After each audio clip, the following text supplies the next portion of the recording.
नमस्ते साथियों, आप सभी का स्वागत है आपके अपने चैनल एनसीईआरटी स्टडी हब पर। यहाँ पर एनसीईआरटी क्लास 6 से 12 तक की सारे कोर्स कंप्लीट किए जा रहे हैं। उसी क्रम में क्लास 6 हिस्ट्री का लेसन नंबर 5 हम शुरू कर रहे हैं। और अब देखिए लेसन नंबर 5 क्या कहता है। लेसन नंबर 5 कहता है what books and burials tell us, मतलब कि किताबें और कब ये हमें क्या बताते हैं। हम लोगों ने 4 लेसन कंप्लीट कर लिया है, लेसन नंबर 5 पे पहुंचे हैं। हमने आदि मानव के बारे में बहुत सी चीज़ों को सीख लिया है। लेसन नंबर 4 में हमने आपको बताया था कि किस तरीके से नगरों का निर्माण हुआ इन द अर्लियर सिटीज, अर्थात किस तरीके से हड़प्पा सभ्यता का जन्म हुआ, किस तरीके से सिंधु सभ्यता आई, तमाम तरह के पुरातात्विक स्थलों के बारे में हमने सीखा। और आज हम उसी के आगे बढ़ते हैं। चित्र में देख रहे हैं एक छोटी सी बच्ची है और ये बच्ची अपने स्कूल जाती है। स्कूल की जब लाइब्रेरी में पहुंचती है तो स्कूल की लाइब्रेरी में पहुंचने के बाद उसे स्कूल की लाइब्रेरी बहुत बड़ी दिखाई देती है। वो सोचती है हमारी क्लास तो बहुत छोटी है, लेकिन स्कूल की लाइब्रेरी बहुत बड़ी है। अचानक उसकी नज़र स्कूल की लाइब्रेरी के अंदर जो बुक शेल्फ रखी होती है उस बुक शेल्फ पर जाती है और देखती है कि वहाँ पर बहुत सी किताबें रखी हुई हैं। उन्हीं किताबों के संग्रह में वो एक बुक देखती है जिसपे तमाम तरह के पुराने बुक्स को देखती है और जिसे अपने टीचर से पूछती है कि वो बुक्स किस चीज़ से रिलेटेड है। तो वो टीचर्स कहती हैं कि ये बुक अनेक धर्मों से रिलेटेड है, अनेक धर्मों से जुड़ी हुई किताबें वहाँ पर रखी गई हैं। अब आइए हम देखते हैं आगे। देखिए सबसे पहले हम देखते हैं one of the oldest books in the world, कि हमारे इतिहास में जो हमारा विश्व है उस विश्व के इतिहास में सबसे पुरानी किताबें हम किसको मानते हैं। जैसा कि आप सभी लोगों ने वेद के बारे में सुन रखा होगा। जनरली जो वेद होते हैं 4 होते हैं, ऋग्वेद, सामवेद, यजुर्वेद, अथर्ववेद। इन चारों वेदों में से सबसे पुराना वेद ऋग्वेद होता है, जो आज से लगभग 3500 साल पहले कंपोज किया गया था, लिखा गया था। आज से 3500 साल पहले जिसे हमने कंपोज किया था। ऋग्वेद के अंदर माना जाता है कि 1027 सूक्त लिखे गए हैं। 1027 कहते हैं कि प्रार्थनाएं की गई हैं और उसी प्रार्थनाओं को हम सूक्त बोलते हैं, या कह सकते हैं कि वो जो प्रार्थनाएं हैं, जो हिम्स हैं, उसे हम अच्छे शब्दों का संग्रह कहते हैं। ठीक है। और वो जो संग्रह है वो देवताओं और देवियों, जो देवियाँ थी उस समय, जो देवता थे उस समय, उससे रिलेटेड है। अर्थात जो प्रार्थनाएं की गई हैं उन प्रार्थनाओं में हमने उन्हीं देवता और देवियों की पूजा की है। आगे दिया भी है कि हमने किस देवता और देवियों की पूजा की है। तो हमने सबसे पहले अग्नि, अग्नि जिसे हम तो गॉड ऑफ फायर कहते हैं, और इंद्र जिसे हम युद्ध का देवता कहते हैं। हमने अग्नि की पूजा की है जिसे अग्नि का देवता माना जाता है, और फिर हमने इंद्र की पूजा की है जिसे हमने युद्ध का देवता माना है। एक सोम नाम का पेय पदार्थ होता था जिसे उस समय के लोग पिया करते थे। सोम नाम का पौधा होता था और उसी से पेय पदार्थ बनाए जाते थे। उसका वर्णन ऋग्वेद में देखने को मिलता है। और वो व्यक्ति जो इस ऋग्वेद का कंपोज किया करते थे, ऋग्वेद के अंदर जो हिम्स दिए गए हैं, जो सूक्त दिए गए हैं, जो कह सकते हैं कि जो अच्छे शब्दों का संग्रह दिया गया है, उसको जो कंपोज करते थे उन्हें ऋषि कहा जाता था। जो ऋषि होते थे वो जनरली क्या करते थे कि जो भी ऋग्वेद के अंदर जो भी 1028 सूक्त 27 सूक्त लिखे गए हैं, उन सूक्त को, वो जो सूक्त हैं वो संस्कृत भाषा में लिखे गए हैं। बट उस समय की संस्कृत जो थी बहुत ही ज़्यादा कठिन थी। ऋग्वेद में जो संस्कृत लिखी गई है उसका आसानी से उच्चारण नहीं किया जा सकता है। वो आज की संस्कृत के तरीके से नहीं है। जो आजकल की संस्कृत हम पुस्तकों में देखते हैं कि त्वम किम करोति, त्वम कुत्र गमिष्यामि, ऐसे संस्कृत शब्दों का वर्णन, संस्कृत के वाक्यों का वर्णन उस समय नहीं किया जाता था। इसीलिए जो पृष्ठ हुआ करते थे, जो स्टूडेंट थे, उन स्टूडेंटों को जो संस्कृत के जो बड़े बड़े वाक्य होते थे उन वाक्यों को रिसाइट करके, मतलब उसको छोटे छोटे खंडों में बांट करके उन अक्षरों को उन्हें याद कराते थे, उन्हें बताते थे। हर पाठ को इस तरीके से छोटे छोटे खंड में, पाठ के अंदर जो वाक्य लिखे गए होते थे उसको छोटे छोटे खंड में करके शब्दों के रूप में करके, वाक्य को छोटे छोटे पार्ट में बांट के, बीट बाई बीट करके उन्हें पढ़ाया जाता था। बहुत ही सावधानी, पढ़ाते समय उन्हें बहुत ही सावधान भी रहना पड़ता था कि कहीं ऐसा न हो कि जो छात्र हैं उनको अशुद्ध तरीके से ज्ञान दे दिया जाए, अशुद्ध संस्कृत का उन्हें ज्ञान हो जाए। उसके बाद देखिए, जो भी सूक्त लिखे गए थे, ऐसा माना जाता है कि जो भी सूक्त लिखे गए हैं ऋग्वेद के अंदर, या हम ऋग्वेद की बात करें, यजुर्वेद की बात करें, सामवेद की बात करें, अथर्ववेद की बात करें, इन चारों वेद के अंदर जो भी हिम्स लिखे गए हैं वो हिम्स मोस्टली मैन के द्वारा लिखा गया है, आदमी के द्वारा लिखा गया, पुरुषों के द्वारा लिखा गया है। पुरुषों ने उसे लिखा है और पुरुषों के द्वारा ही बच्चों को सिखाया गया है। बहुत कम जगह हमें देखने को मिलता है कि महिलाओं ने भी हमारे वेदों को कंपोज किया है। तो यही बात जो मैंने पहले बताई थी कि ऋग्वेद की जो संस्कृत है बहुत ही वैदिक संस्कृत है, बहुत ही पुरानी संस्कृत है, जिसे आज के समय में हम जो संस्कृत देखते हैं वो संस्कृत के शब्द, वो संस्कृत के वाक्य नहीं थे। आइए हम आगे चलते और देखते हैं कि हमारे देश के अंदर संस्कृत के साथ साथ कौन कौन सी लैंग्वेज देखने को मिलती थी, हम उसे समझते हैं। जनरली कहा जाता है कि हमारे देश के अंदर 4 प्रकार की लैंग्वेज थी। एक थी इंडो यूरोपियन, एक थी तिब्बत बर्मन फैमिली का, एक था द्रविडियन फैमिली, एक था ऑस्ट्रो एशियाटिक फैमिली। एक बार फिर से दोहराते हैं, इन चारों फैमिली को बहुत अच्छी तरीके से याद कर लीजिए क्योंकि यहीं से क्वेश्चन एग्जाम में पूछे जाते हैं। पहला इंडो यूरोपियन, दूसरा तिब्बतो बर्मन फैमिली, तीसरा द्रविडियन फैमिली और चौथा ऑस्ट्रो एशियाटिक फैमिली। अब देखते हैं इसके अंदर क्या है। जल्दी कहा जाता है कि जितनी भी हमारी भारतीय लैंग्वेज है, चाहे वो असमिया हो, चाहे वो गुजराती हो, चाहे वो हिंदी हो, चाहे वो कश्मीरी हो, चाहे वो सिंधी हो, ये सारी लैंग्वेज, और इसके साथ साथ ये तो भारतीय लैंग्वेज हुई हमारी, और इसके साथ साथ कुछ यूरोपियन लैंग्वेज, चाहे वो English, French, German, Greek, Italian, Spanish, ये सारी लैंग्वेज को अगर हम देखेंगे तो जब इन सारी जो हमारी इंडियन लैंग्वेज थी, जो हमारी यूरोपियन लैंग्वेज थी, जब इन दोनों लैंग्वेज को आपस में मिलाया तो उसे हमने कहा इंडो यूरोपियन लैंग्वेज। और संस्कृत जो थी इन्हीं का एक पार्ट थी, इसलिए संस्कृत भी जो थी इसी इंडो यूरोपियन लैंग्वेज का एक पार्ट थी। ठीक है, अब ये बात कैसे पता चलेगी कि संस्कृत जो थी इन इंडो यूरोपियन लैंग्वेज का एक पार्ट थी? तो देखिए, बहुत सारे ऐसे वर्ड आपको देखने को मिलेंगे। आपने अक्षय कुमार की मूवी देखी, उसमें बोलते हैं नमस्ते लंदन, उसमें शायद ये सीन है जब वो बताता है कि ब्रदर्स, जो इंग्लिश वर्ड ब्रदर्स वो भात्र से बना है, मदर मात्र से बना है, ठीक है, फादर प्रत्य से बना है। तो देखिए, खुद सोच लीजिए, यहाँ पर देखिए कुछ ऐसे उदाहरण यहाँ पर भी दिए हुए हैं, जैसे मातृ ये संस्कृत वर्ड है लेकिन माँ हिंदी वर्ड है, मदर इंग्लिश वर्ड है। तो कहीं ना कहीं संस्कृत से ही हिंदी बनी और हिंदी से ही संस्कृत से ही इंग्लिश बनी, अर्थात इन सारी लैंग्वेज का जो जन्म हुआ उसमें कहीं ना कहीं संस्कृत का बहुत बड़ा रोल था। अब हम देखते हैं आगे। एक बात तो हमने बता दी थी कि जो हमारा इंडिया था वो एक कहते हैं कि सब कॉन्टिनेंट था, क्योंकि हमारा एशिया महाद्वीप तो बहुत बड़ा है, लेकिन एशिया महाद्वीप के अंदर हम सब कॉन्टिनेंट की बात करें तो मैंने कुछ कंट्रीज के नाम बताए थे, जैसे इंडिया, अफगानिस्तान, नेपाल, ऐसी बहुत सारी कंट्रीज थी। तो वो कंट्रीज क्या थी? सब कॉन्टिनेंट थे। क्यों? क्योंकि हिमालय और अरेबियन सी और बे ऑफ बंगाल से इस तमाम तरह की जो पहाड़ियाँ थी, जो सागर थे उससे अलग हो जाती थी, उसी से सब कॉन्टिनेंट बोलते थे। तो क्या हुआ? तो जो हमारे सब कॉन्टिनेंट थे उस सब कॉन्टिनेंट में तमाम तरह की लैंग्वेज यूज की जाती थी, केवल इंडो यूरोपियन ही नहीं होता था, तमाम तरह की लैंग्वेज होती थी। अगर आप नॉर्थ ईस्ट की तरफ जाएंगे, नॉर्थ ईस्ट की तरफ मतलब ऊपर और बाएं की तरफ, इंडिया की तरफ, इंडिया के मैप में देखेंगे तो ऊपर और फिर बाएं जाइए तो आपको दिखेगा तिब्बत बर्मन फैमिली की लैंग्वेज मिलती थी वहाँ पर। फिर तमिल, तेलुगु, कन्नड़, मलयालम, मतलब साउथ की तरफ जाएंगे तो द्रविडियन फैमिली के लोग होते थे, उनकी भाषाएं देखने को मिलती थी। ठीक इसी तरीके से जब आप झारखंड जाएंगे, या कह सकते हैं कि इंडिया के सेंट्रल पार्ट, जिसे एमपी बोलते हैं, मध्य प्रदेश वाला जो क्षेत्र है, वहाँ पर कहते हैं कि मध्य प्रदेश के अंदर भारत में सबसे ज़्यादा जो जनजाति होती है वो मध्य प्रदेश क्षेत्र में पाई जाती है।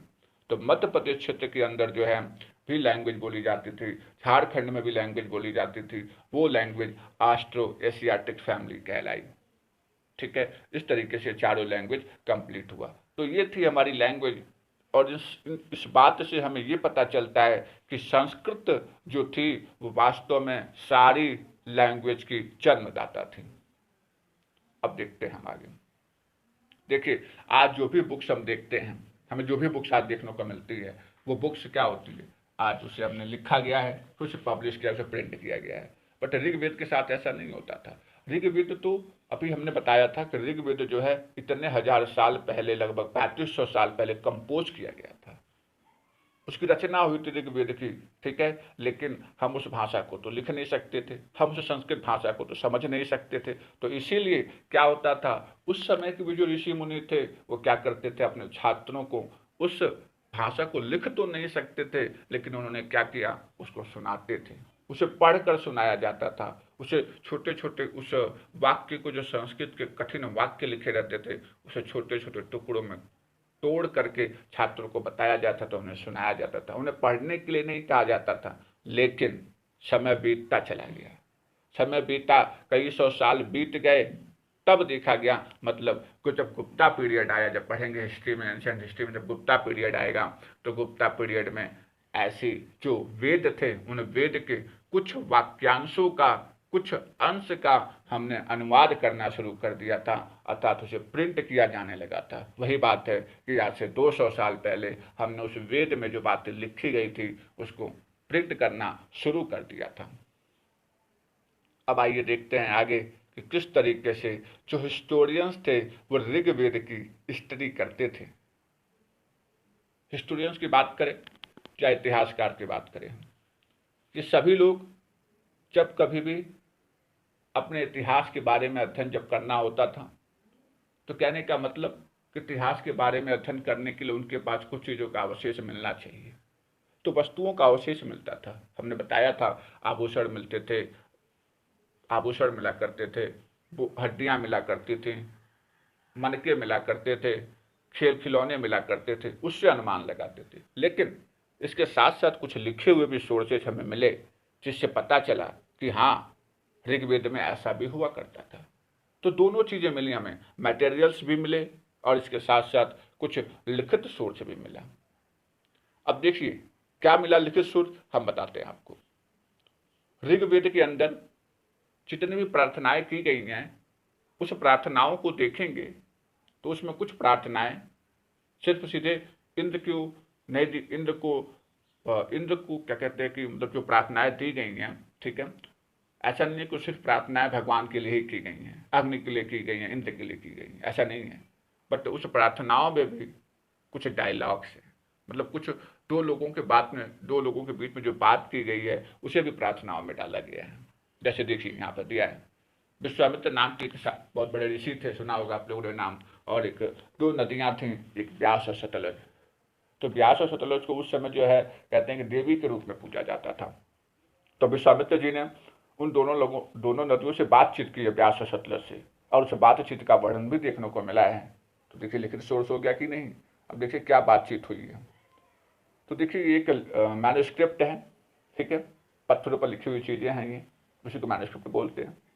और ये जो है भुज वृक्ष था, भुज नाम का वृक्ष, तो बताया था 2 वृक्ष होते हैं, एक भुज का छाल होता था उस पर लिखा जाता था, और ताड़ के पत्ते होते थे उस पर लिखा जाता था। कश्मीर में मिला है ये, तो इस पर भी मैन्युस्क्रिप्ट है, ठीक है, क्योंकि वृक्ष पर मिला था, ठीक, कश्मीर में मिला है।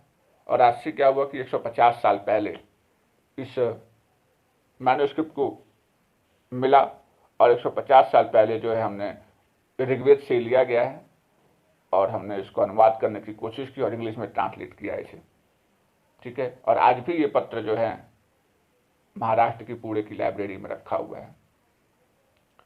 तो देखिए विश्वामित्र और रिवर्स के बीच जो बातचीत हुई वो बता। तो विश्वामित्र कहते हैं कि हे नदी, अब उन दोनों नदियों से कहते हैं कि हे नदी, तुम तो पर्वतों से एक कहते हैं कि 2 स्विफ्ट हॉर्सेज, मतलब एक बहुत तेजी से दो घोड़े हैं जो रथों में लगे होते हैं, उन रथ के अंदर जो 2 घोड़े लगे होते हैं और बहुत तेजी से दौड़ते हैं, ठीक है। और फिर 2 shining cows that lick their cops, जिस तरीके से जो गाय होती है अपने बछड़ों को दुलारने के लिए जीभ से चाटती रहती है, ठीक उसी तरीके से 2 घोड़े जितनी तेजी से दौड़ कर आते हैं, और जितनी तेजी से ये जब गाय अपने बछड़े को प्यार से दुलारती है, जीभ से चाटती है, मतलब उसका दुलार करती है, ठीक उसी तरीके से नदियों से कहते हैं कि आप तो उतनी तेजी से ऊपर से आ रही हैं, उन दो घोड़ों की तरीके से चमकते हुए आ रही हैं। और फिर क्या कहते हैं कि you move like a chariot to the sea, कि आप तो ऐसे जा रही हैं कि जैसे चैरियट का मतलब होता है कि रथ में जो घोड़ा लगा होता है वो घोड़ा सीधे समुद्र की तरफ जाने की कोशिश कर रहा है, अर्थात वो नदियाँ भी समुद्र की तरफ जाने की कोशिश कर रही हैं।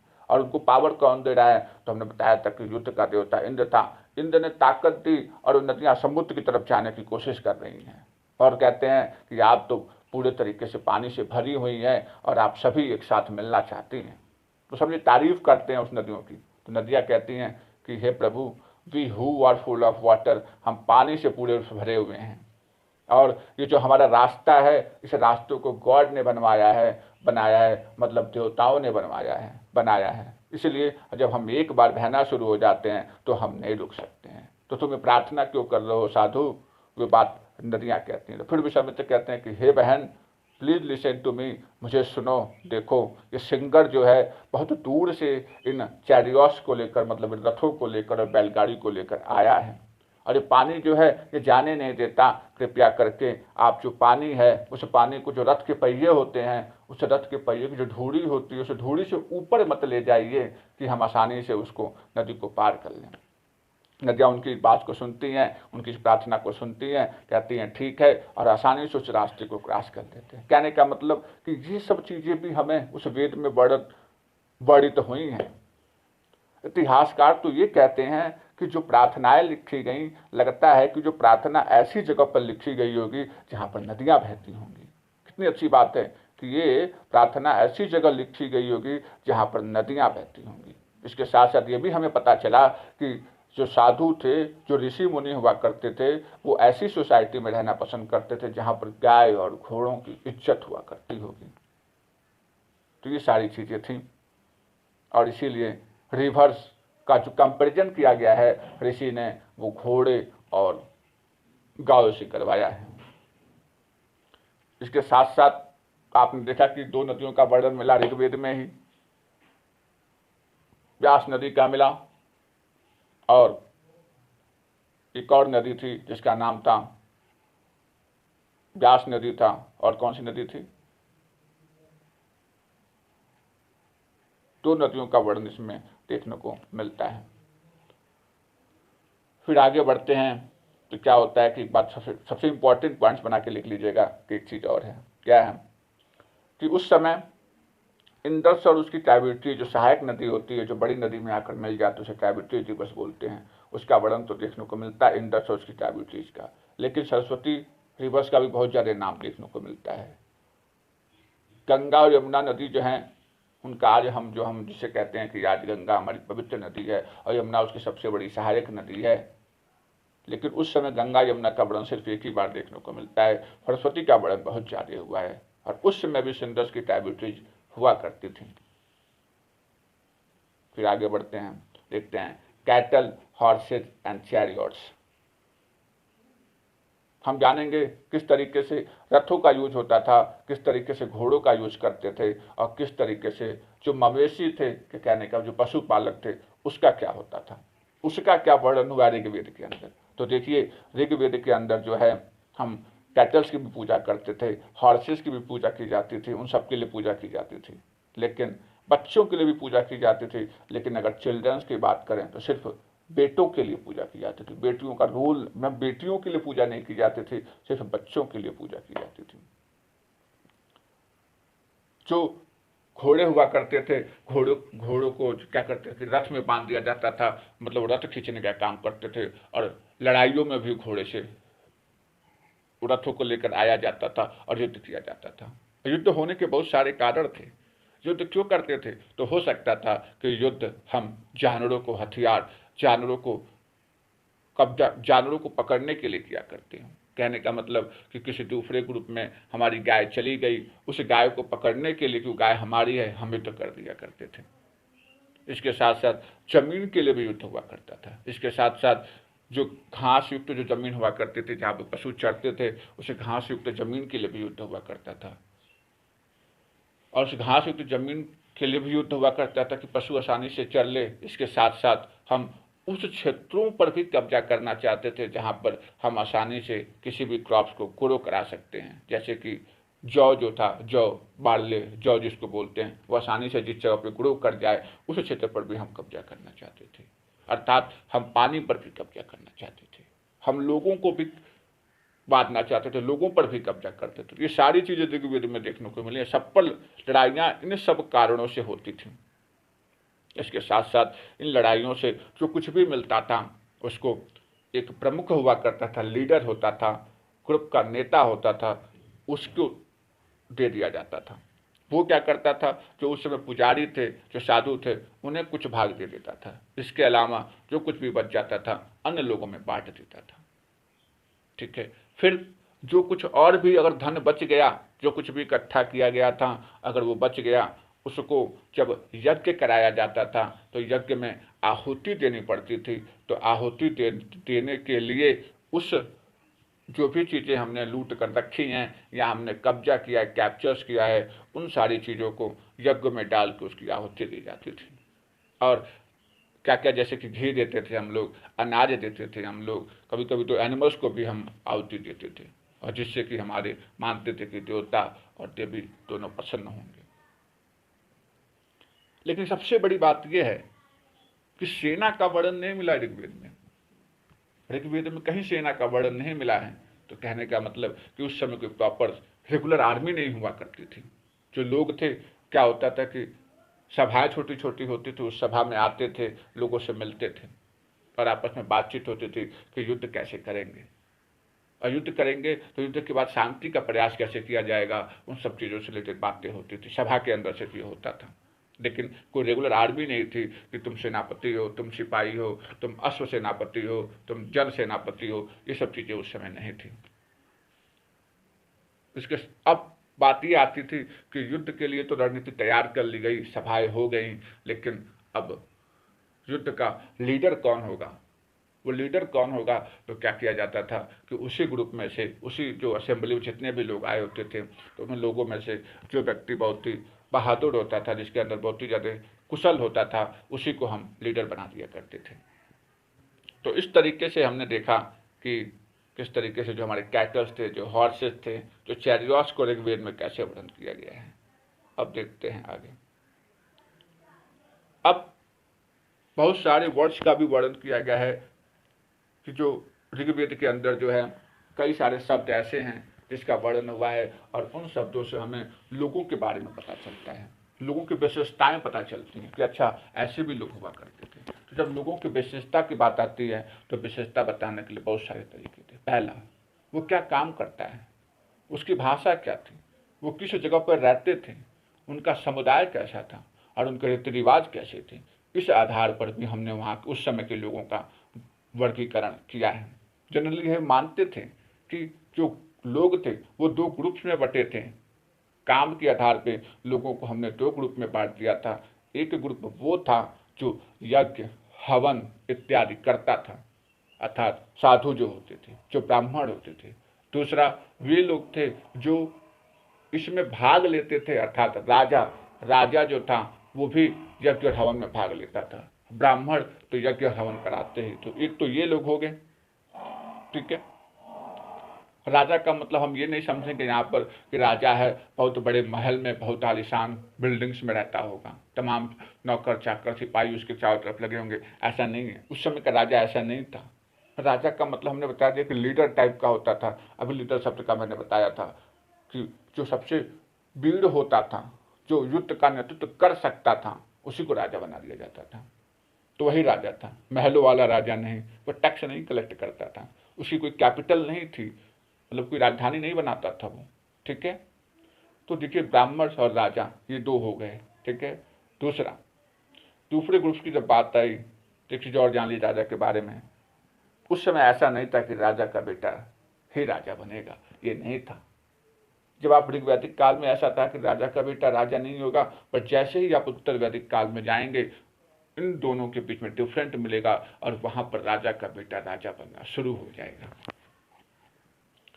अब देखते हैं कि दो वर्ष की मैंने बात की थी, हमने ब्राह्मण के बारे में बता दिया, उसमें राजा था उसके बारे में बता दिया। दूसरा वर्ग ऐसा था जो थोड़ा सा और जान लेते हैं इसके बारे में, फिर दूसरे वर्ड पर हम आएंगे।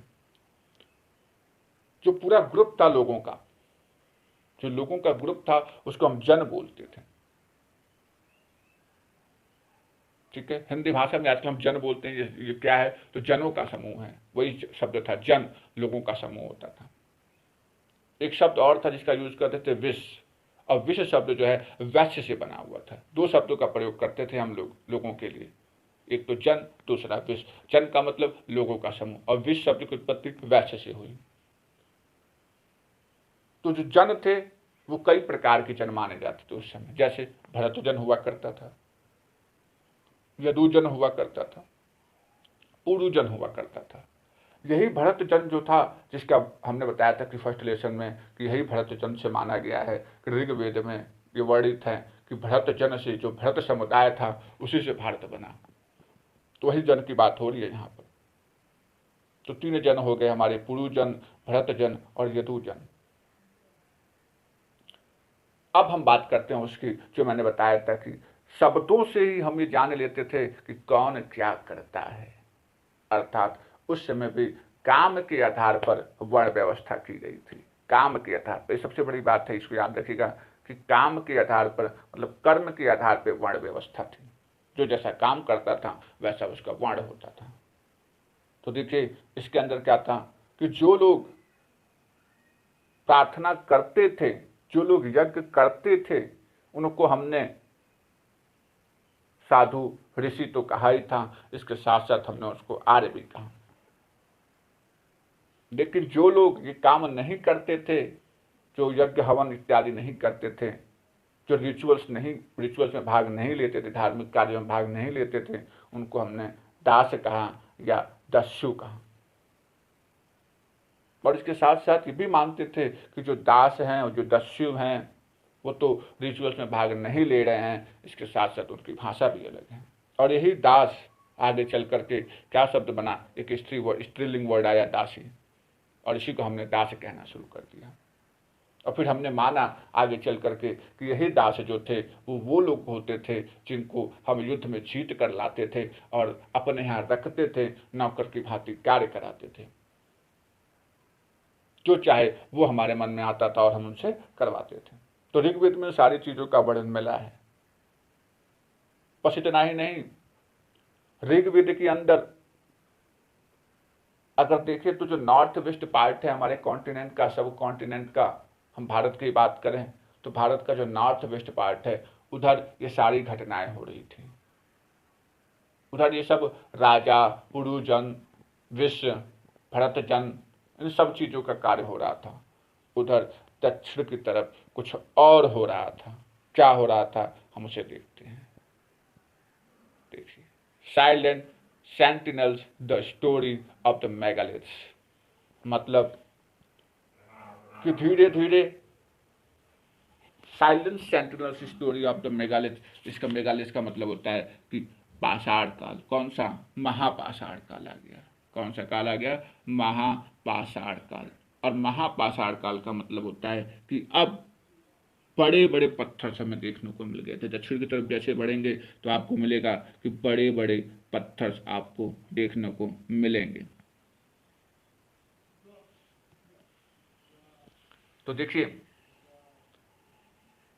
पढ़िए इस चीज को, stones boulders are known as a megalith. जब बड़े बड़े पत्थर हमें देखने को मिल गए, पत्थरों की बड़े बड़े शिलालेख देखने को मिल गए, तो वो पीरियड क्या कहलाया? मेगालिथ। और जनरली ये पीरियड कब से आया? तो आज से 3000 साल पहले ये पीरियड हमें देखने को साउथ की तरफ ही देखने को ज़्यादा मिला था हमें। ठीक है, इसमें क्या किया जाता था कि जब लोगों को मृत्यु हो जाती थी लोगों की, जब उन्हें कब्र में गाड़ दिया जाता था तो उसके चारों तरफ बड़े बड़े पत्थर लगा दिए जाते थे। तो देखिए यहाँ प्लेसेस के नाम भी दे रखा है, कहाँ कहाँ देखने को मिला था।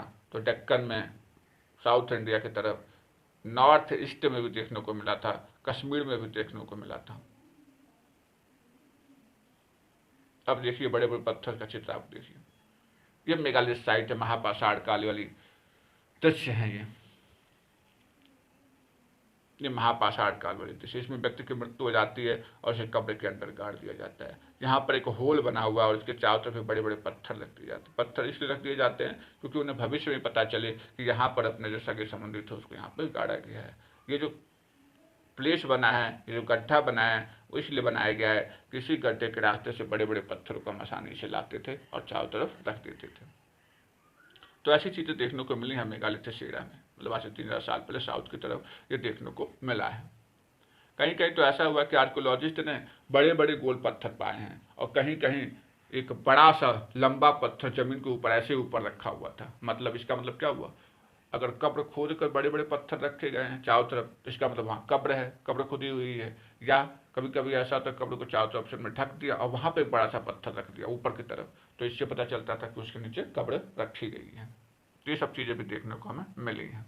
अब सोचिए कि उस कब्र को बनाने के लिए या तैयार करने के लिए उस महापाषाण काल में क्या करना पड़ता होगा। पहले तो गड्ढे खोदना पड़ता होगा, फिर बड़े बड़े पत्थर लाना पड़ता होगा, फिर उस पत्थरों को तोड़ना भी पड़ता होगा, ठीक है, फिर उन्हें जिस जगह पर रखना है वहां रखना पड़ता होगा, ठीक है। फिर उसका कभी कभी तो क्या होगा, पत्थरों को देखिए छोटे छोटे पत्थर रखे गए हैं, उसको शेप को काटना पड़ा होगा और फिर बॉडी को उसके अंदर कब्र के अंदर रखा जाता होगा। इतने सारे काम करने पड़ते थे उस समय, ठीक है। जो पिक्चर देख रहे हैं ये मेगालिथ है, मेगालिथ का मतलब बता दिया, यहाँ पर जो है बड़े बड़े पत्थर उस समय पाए जाने लगे हों, ठीक है। अभी ये जो जो बात बोली मैंने कि गड्ढा दिख रहा है, तो देखिए क्या लिखा हुआ है, some sits like the one shown here have port hole which could be used as an entrance. मतलब ये इसीलिए बना हुआ है कि हम बड़े बड़े पत्थर लेकर आसानी से इंट्रेस कर जाएंगे, प्रवेश कर जाएंगे, बाहर से लाने की कोई ज़रूरत नहीं पड़ेगी, ठीक है। तो ऐसे भी हमें कब्र देखने को मिले हैं। और इसके साथ साथ कहीं कहीं तो ऐसा भी हुआ है कि जो भी कब्रें पाई गई हैं उस कब्रों में जाए तो जितने भी कब्रें थे उसमें कॉमन फीचर थे, सब पे सब लगभग एक जैसे ही था। लेकिन कभी कभी तो ऐसा भी हुआ है कि जो कब्रें पाई गई हैं और कब्रों के अंदर जो है हमने व्यक्ति को तो रखा ही, इसकी डेथ हो गई, इसके साथ हमने पॉट्स भी रखे हैं और पॉट्स के ऊपर जो ब्लैक एंड रेड कलर भी लगाए गए होते हैं, उसको डिजाइन कहते हैं कि उस पर ब्लैक और रेड कलर से टेम्पलेट डिजाइन बनाए गए होते थे। ऐसे भी पॉट देखने को मिले हैं। बस इतना ही नहीं, और भी हथियार देखने को मिले, लोहे के बने हुए हथियार देखने को मिले थे हमें। कहीं कहीं पर तो हमने हार्सेस के कंकाल से, जो घोड़े थे उनके कंकाल को भी उनकी बॉडी के साथ दफनाया हुआ देखने को मिला है। पहले लेसन ने बताया था बकरी के साथ उसे दफनाया गया था, चित्र को देखा था आपने, बकरी के साथ इंसान की हड्डी थी। और एक बात बताई थी कश्मीर के बुर्ज होम में मानव के साथ साथ कुत्ते को दफनाने का प्रूफ हमें मिला था। वही चीज़ें थी इस समय भी, मतलब सोचिए ऋग्वैदिक काल में भी वो चीज़ें थी। इसका मतलब साउथ की तरफ, उधर की तरफ नहीं थी बहुत ज़्यादा, नॉर्थ वेस्ट की तरफ नहीं थी ज़्यादा। इसके साथ साथ हमें स्टोन्स और गोल्ड भी देखा गया है कि उस कब्रों के साथ रखा हुआ था, ठीक है। ये चित्र देख लीजिए आप। तो ये जनरली क्या है कि जो लेफ्ट साइड में ऊपर तरफ देख रहे हैं, घोड़ों के लिए यूज किया जाता है। जैसे लगता है कि घोड़ों को एक रस्सी में ऊपर से बांधने के लिए चाबुक के तरीके से है। और जो नीचे जो चित्र दिख रहा है जो एक्सिस है, कुल्हाड़ी है, ठीक है, मतलब उसी हाथ में डाल देते थे उसको और मिट्टी खोदने का काम होता था, ठीक है। तो ये कहाँ से इंसान क्या सीख रहा है, देखा था आपने सेकेंड लेसन में। सेकेंड लेसन में बताया था कि बड़े बड़े पत्थर थे, फिर नुकीले पत्थर हो गए, जिससे जड़ों को खोदता था, पत्थरों से जड़ों को खोदता था। और आज इंसान कहाँ पहुँच चुका है, वो एक ऐसा इक्विपमेंट बना लिया लकड़ी का या पत्थर का, उसमें ये मतलब रस्सी टाइप की संरचना है, अब वो हाथ से उसको खोदना शुरू कर दिया है। और एक जो है डैगर्स भी मिला था, जो डैगर्स मिला था, कहते हैं कि भाला टाइप का है ये, ठीक है, ये भी देखने को मिला था। तो ये सभी चीज़ें देखने को मिलती थी, जो मरे हुए लोगों को होते थे उनके साथ इसे रख दिया जाता था। अब देख लेते हैं कि क्या सोशल डिफरेंस था, क्या सामाजिक भिन्नता थी उन सभी लोगों के अंदर जो उस समय लोग थे। सामाजिक भिन्नताएं क्या थी, आर्कियोलॉजिस्ट देखते हैं बहुत सारी सामाजिक भिन्नताएं थी। सबसे बड़ी सामाजिक भिन्नता तो ये ना, जो डेथ होने के बाद जो ऑब्जेक्ट रखे जाते थे उस ऑब्जेक्ट को लेकर ही भिन्नता में देखने को मिलती थी। क्या होता था कि बहुत सारे जो ग्रेव थी, बहुत सारी जो कब्रें थी, उन कब्रों में तो कुछ नहीं रखा रहता, सिर्फ खाने पीने की चीज़ें रखी रहती थी। तो ऐसा माना जाता था वो व्यक्ति बहुत ही साधारण वर्ग का था, क्योंकि उसके पीछे जो खाने पीने की चीज़ है, जो उसके साथ कोई पशु मर गया उस पशु को रख दिया, उसकी हड्डियाँ रख दी और बस हो गया कि वो साधारण वर्ग का आदमी था। लेकिन कुछ लोग ऐसे थे जिनकी डेथ हो जाती थी, जैसे लिखा भी है कि जब उनकी डेथ हो ब्रह्मगिरी में जाएंगे, आप मैप 2 में देखिएगा पेज नंबर 14 में, मैप 2 में ब्रह्मगिरी एक जगह है। कौन सी जो ब्रह्मगिरी, तो ब्रह्मगिरी में क्या देखने को मिला है कि स्केलेटन तो एक ही है, मतलब एक व्यक्ति की मृत्यु हो गई है, वहाँ रखा हुआ गया है, उसको कब्र में डाल दिया गया है और उसके साथ साथ 33 सोने की बिट्स हैं, 2 पत्थरों की बड़ी बड़ी बिट्स हैं, 4 कॉपर्स की बनी हुई चूड़ियाँ हैं, एक सेल भी रखा, कवच रखा है, शीप रखी गई है, और शीप रखी गई है। तो कहने का मतलब कुछ पॉट्स भी रखे गए हैं, ठीक है। कुछ अगर वो मांस खाता था, मांस तो खाता ही था, तो कुछ पॉट्स के अंदर जो है बहुत सारे स्केलेटन्स रख दिए गए जानवरों के। तो कहीं ना कहीं एक बात बताता है कि उस समय भी अब लोगों के अंदर धीरे धीरे सामाजिक भिन्नता आ रही थी, और यही उस समय नहीं था। जो ट्राइब्स की बात मैंने बताई थी आपको, बोला था कि ट्राइब्स जो थी, जो लोगों का जो ग्रुप था, एक ही पीढ़ी के बहुत सारे लोग जब एक ही जगह रहते थे तो उन्हें ट्राइब से बोलते थे, और वो लोग आपस में दूसरे की मदद करते थे। लेकिन यहाँ पर ऋग्वैदिक काल आते आते अब दोनों चीज़ों में सोशल डिफरेंस होना शुरू हो गया था, और यही चल के जब उत्तर वैदिक काल में पहुंचेंगे तो बहुत ज़्यादा डिफरेंस हो गया था। तो इससे पता चल जाता था कि कुछ लोग रीच थे, कुछ पुअर थे, ठीक है, ठीक। और कुछ लोग तो ऐसे थे माना जाता था कि वो उनके मुखिया हों। कहने का मतलब जब एक ग्रुप था, एक कबीला था, और उस कबीले का एक जो प्रमुख व्यक्ति था, अगर उसकी डेथ हो जाती थी, उसे कब्र में गाड़ा जाता था, तो जो कबीले का प्रमुख था, तो जो जो उसकी पसंदीदा चीज़ें थी वो सब भी उसके अंदर डाल दी जाती थी। ऐसा देखा गया है, ठीक है। अब हम देखते हैं कि कुछ ब्यूरियल स्पॉट मिले हैं मीन फॉर सर्टेन फैमिलीज, मतलब कुछ ऐसे भी कब्रें मिली हैं जिससे पता चलता है कि वो सभी लोग एक ही फैमिली के थे। मेगालिथ्स में ही जो महापाषाण काल था, बड़े बड़े पत्थर जिस काल में पाए जाते थे, वहाँ देखा गया है कि ऐसे भी कब्रें मिली हैं जिसमें बहुत सारे कंकाल देखने को मिले हैं। तो ऐसा माना जाता है कि वो सारे कंकाल एक ही परिवार से संबंधित जो व्यक्ति होंगे उन्हीं के होंगे, और समय समय पर जब वैसे जैसे उनकी डेथ होती जाती होगी, एक के बाद एक उसमें उस कंकाल को रख दिया जाता होगा, और उसके ऊपर जो हम छोटा सा पोर्ट होल लगा दिया करते थे। तो जो हमने बगल में गड्ढा दिखाया कि एक व्यक्ति की डेथ हो जाती होगी, उधर से लाया जाता होगा, फिर उसे रख दिया जाता होगा, फिर दूसरे व्यक्ति की डेथ हो जाती है, उसे ला के रख दिया जाता होगा। तो इस तरीके से हम स्पोर्ट होल्स का यूज करते थे। और कभी कभी तो हम क्या करते थे कि बड़े बड़े स्टोन्स के सर्कल्स, जो पत्थरों का जो बड़े बड़े पत्थर होते थे, उसे ला हम सरफेस पर रख दिया करते थे। मतलब कब्र जो थी उसको हमने ढक दिया, ऊपर से बड़े से पत्थर से ढक दिया, फिर उसके ऊपर बड़ा सा चट्टान टाइप के बड़े गोल पत्थर लगा दिया, जिससे पता चले कि यहाँ पर जो है कब्र थी। जैसे आप क्रिश्चियन रिलीजन में देखते होंगे, हम जो मुस्लिम धर्म था उसमें आप देखते होंगे, तो उसे पता चल जाता है कि यहाँ पर कब्र है। तो उस तरीके से उस समय भी हुआ करता था, उसी से मिलता जुलता कुछ उस समय भी था, ठीक है। तो ये सारी चीज़ें थी, कब्रों के बारे में भी कुछ पता चला। अब इनाम गांव एक जगह थी, वहाँ पर स्पेशल ब्यूरोस देखने को मिले हैं। वहाँ पर क्या है कि इनाम गांव के अंदर जो है एक नदी है, घोड़े नदी, और वो भीमा की सहायक नदी मानी जाती है। और जबकि बात कब की है, तो आज से लगभग जो है 3600 से लेकर 2700 वर्ष पूर्व की बात है। क्या हुआ था कि वहाँ पर जो एक कब्र मिली थी, उस कब्र के अंदर जो है जिस भी व्यक्ति को रखा गया था, तो जब उस व्यक्ति को रखा गया, व्यक्ति एडल्ट था, वयस्क था वो, तो हमने क्या किया था कि उसकी जो शरीर थी उसको एकदम सीधा रखा गया था। सीधा रखने का मतलब कि जो उसका सिर था वो उत्तर की तरफ रखा गया था। और कभी कभी तो ऐसा भी हुआ है कि कुछ कब्र ऐसे मिली हैं जो घरों के अंदर भी कब्र बनाई गई है। और जब घरों के अंदर कब्र बनाई गई थी, तो जो बर्तन थे, जिस बर्तन में कुछ फूड कुछ वाटर से रख के, जहाँ पर व्यक्ति की डेथ हो गई है, वहाँ पर जो कब्र बनाई गई, उस कब्र के अंदर व्यक्ति की मृत्यु हो गई तो व्यक्ति को रखा, उसके बाद जो उसके खाने पीने की चीज़ें थी वो भी उसको रख दिया।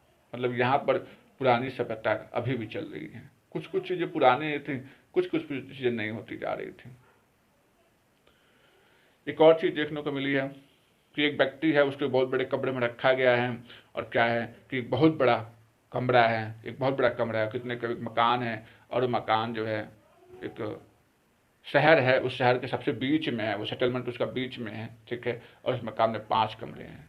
और 5 कमरे में क्या है, 5 कमरे हैं तो देखिए गांव में कमरे बने होते हैं चारों तरफ, और बीच में आंगन होता है। ठीक उसी तरीके से उस समय भी था कि चारों तरफ 5 कमरे थे और बीच में आंगन था, और आंगन में क्ले जार रखा हुआ था, मिट्टी का एक बहुत बड़ा जार रखा था, ठीक है। तो उस जार में भी क्या किया गया है, इंसानों को, कब्रों को ब्यूरिड किया गया उस जार के अंदर। ये भी चीज़ हमें देखने को मिलती है, ठीक है।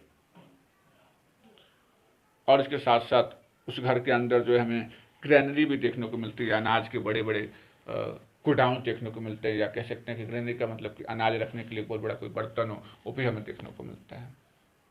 और वहाँ पर जो बॉडी है वो हमने कैसे रखा है, इन क्रॉस लेग पोजिशन, तिरछी रखी गई है, वहाँ पर पैर को मोड़ के रखा गया है वहाँ पर। उसके कहने का मतलब जो भी इंसान है कब्र के अंदर जो भी है उसका पैर मुड़ा हुआ है, और वो अनाज की जो अनाज का बहुत बड़ा गोडाउन है, गोडाउन का सॉरी, जो अनाज का बहुत बड़ा बर्तन है उस बर्तन के पास ही रखा हुआ है। तो इसका मतलब ऐसा माना जाता है कि वो उस घर का मुखिया हुआ करता होगा, जो उसकी रक्षा करता होगा अनाज की।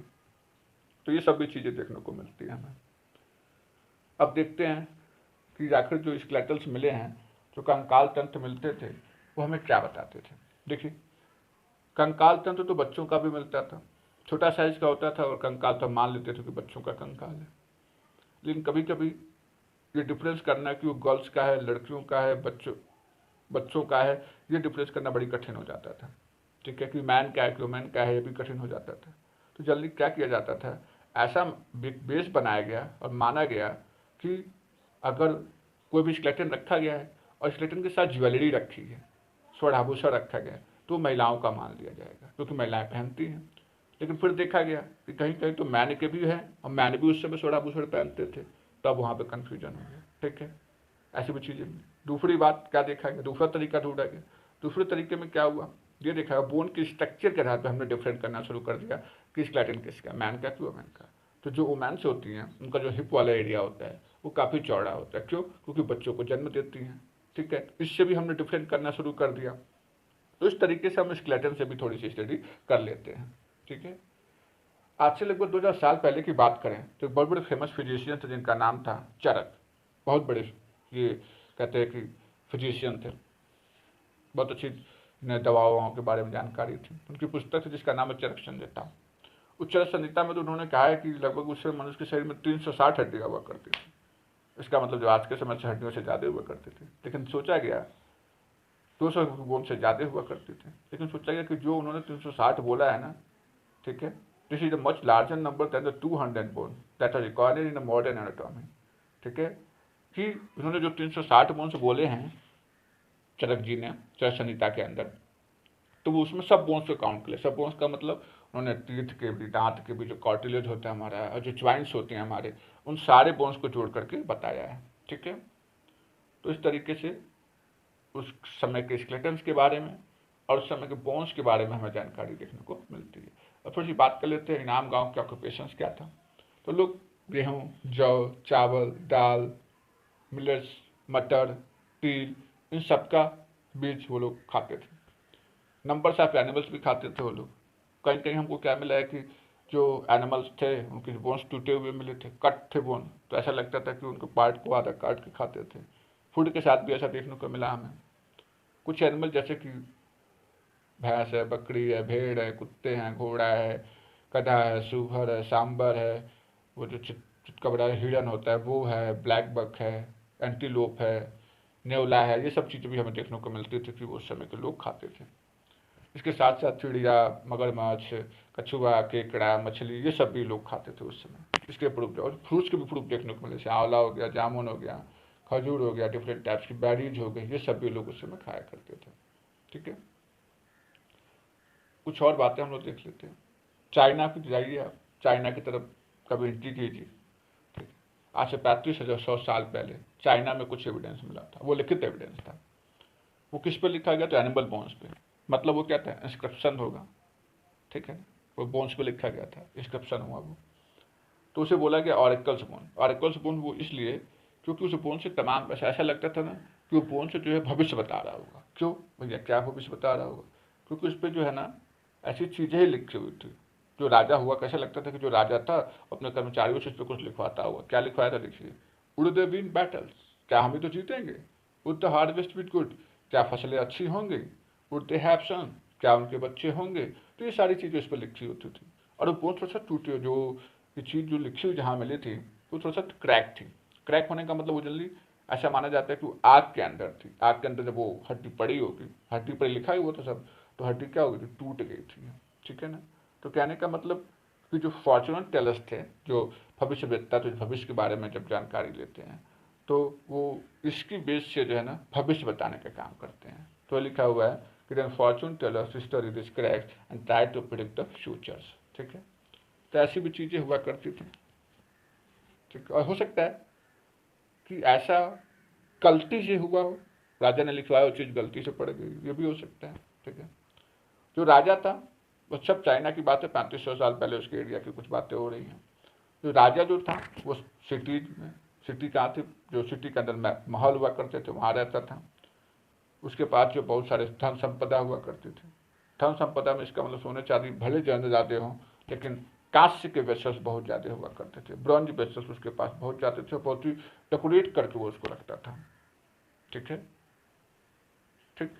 तो इस तरीके से सारी बातें कंप्लीट हो गई, और इस तरीके से हमने वेद भी जान लिया, ऋग्वेद, यजुर्वेद, सामवेद, अथर्ववेद के बारे में। लैंग्वेज जान लिया हमने कि कीवर्ड देख लेते हैं, लैंग्वेज के बारे में पता चल गया कि द्रविड़ तमाम तरह के कीवर्ड्स हमने use, language, human, chariot, sacrifice, raja, slave, megalith, burial, skeletons, iron, ये सारी चीज़ें कंप्लीट करती हैं। तो इस तरीके से हमारा लेसन नंबर 5 भी कंप्लीट हो गया। ठीक है, तो मस्त तरीके से आप लोग पढ़ाई करते रहिए और अपना ख्याल रखिए।